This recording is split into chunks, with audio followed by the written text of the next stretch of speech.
The question now is that the amendment be agreed to, and I call the honourable member for Moreton. Thank you, Deputy Speaker. I rise to speak on the Australian Education Amendment Bill 2017. Labor strongly opposes this bill, and I will now explain why this Point Piper plan is bad for Australian kids. I'll begin with a bit of education, personal and then national. I taught English and geography in state and Catholic schools for 11 years. I have two sons, one at a state primary school and the other at a Catholic high school.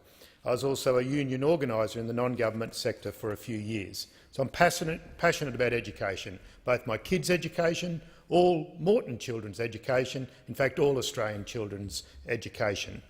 Strong education and Labor values fit hand in glove.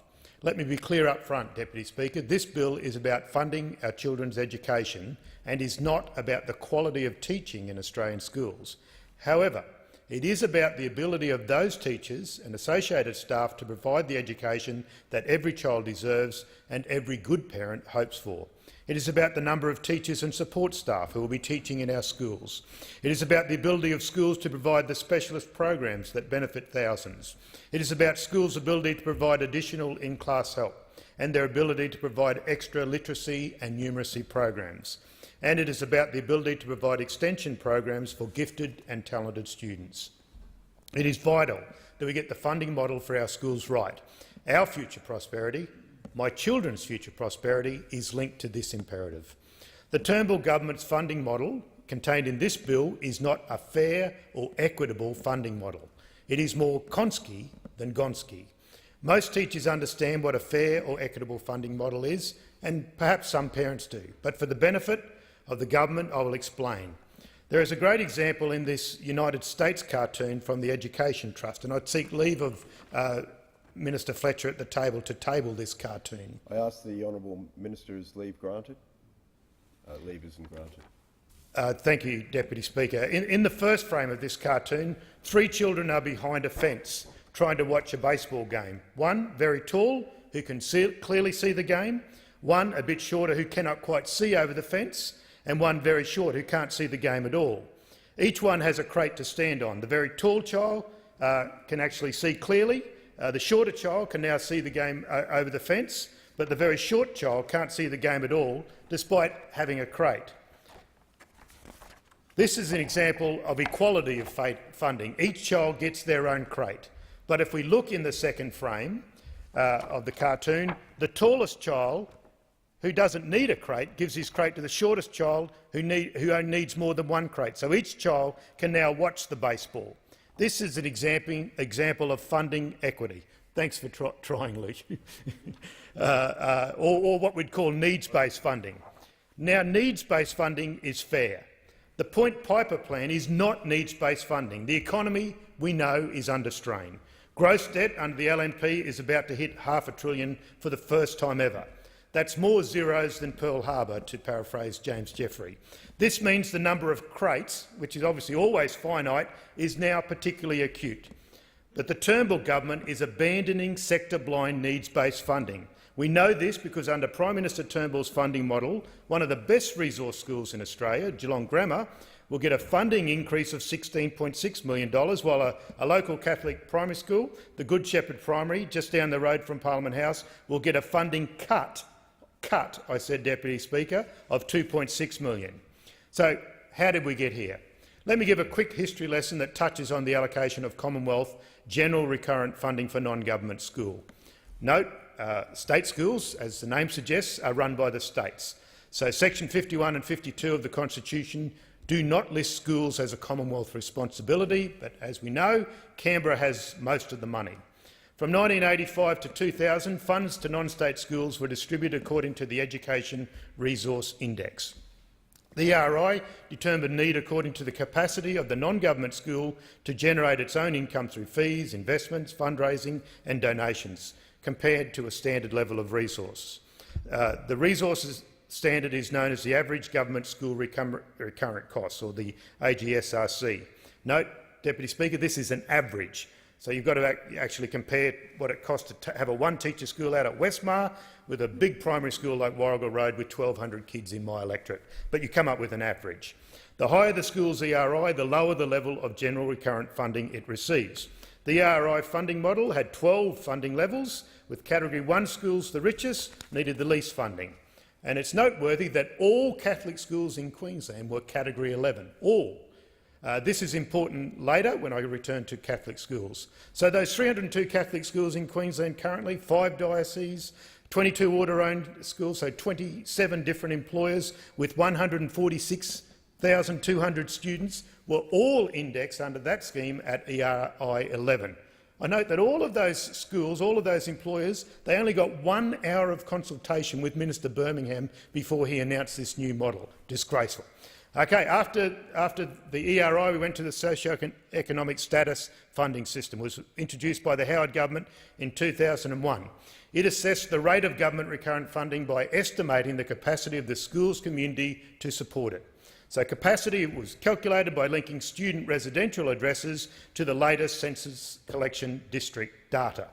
Now, census occurs every 5 years, although last year under the LNP we almost had no census, but normally, even if it's held every 5 years, there's still a lag.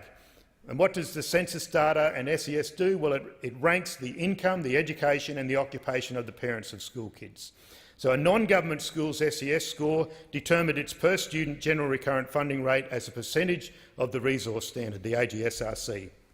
There were 46 funding scores, so not 12, but 46 under this model, ranging from 13.7% of the resource standard to 70% of the resource standard. Remember that the resource standard is the cost of educating a kid in a state primary or state secondary school. However, when the John Howard Liberal Party introduced the SES system, they made a commitment to the non-government schools that no school would be financially worse off.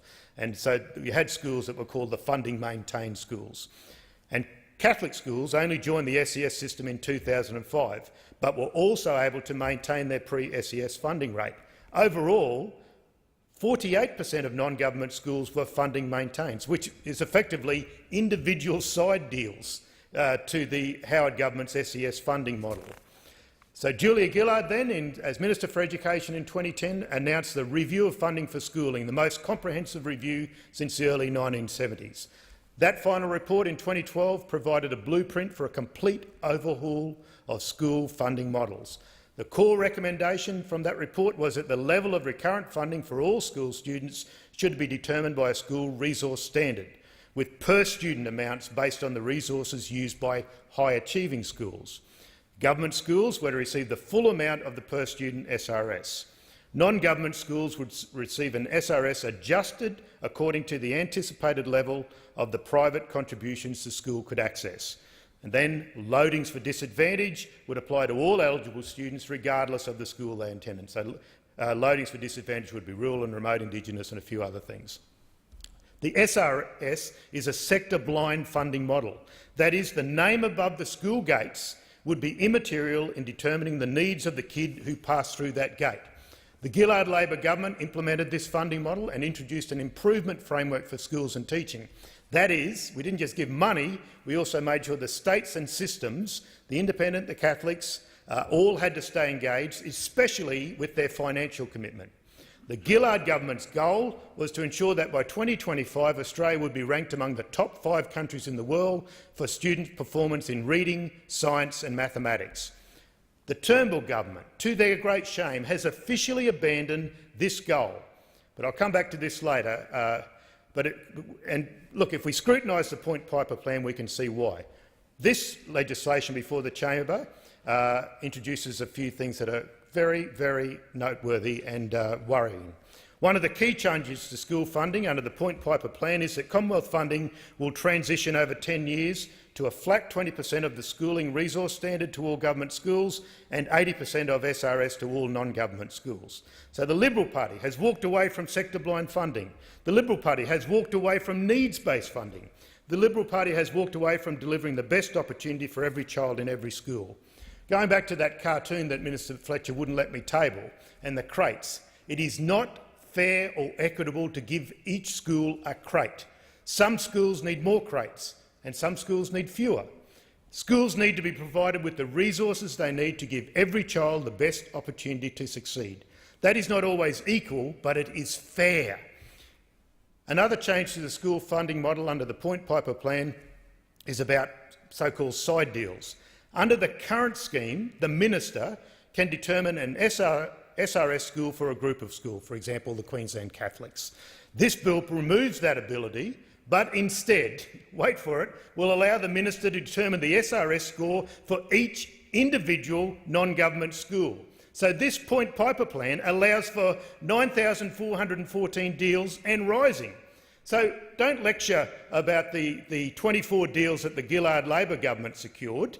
Certainly we get lectured about the 27. I should point out there are 6 states, 2 territories, each with 3 systems. That's 24, as far as my maths works out, not 27. You're just making up numbers opposite. Sadly, the Point Piper plan also changes the disability loading.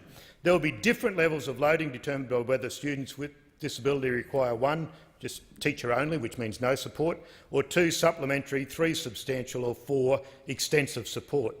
However, the amounts for these loadings have not been released and they are proposed to be set by regulation. The Point Piper plan says, trust us, we're the Liberal Party. The data used to calculate disability loading is proposed to be taken from the nationally consistent collection of data.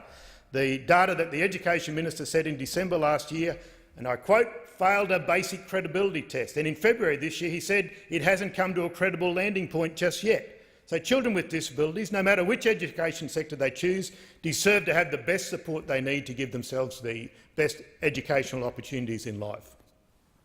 Most telling of all is that the Point Piper plan before the chamber now removes the objective in the current Act that says, and I quote, all students in all schools are entitled to an excellent education. That is gone, removed. To change this proves beyond doubt that the Turnbull government does not care about the education of all Australian children.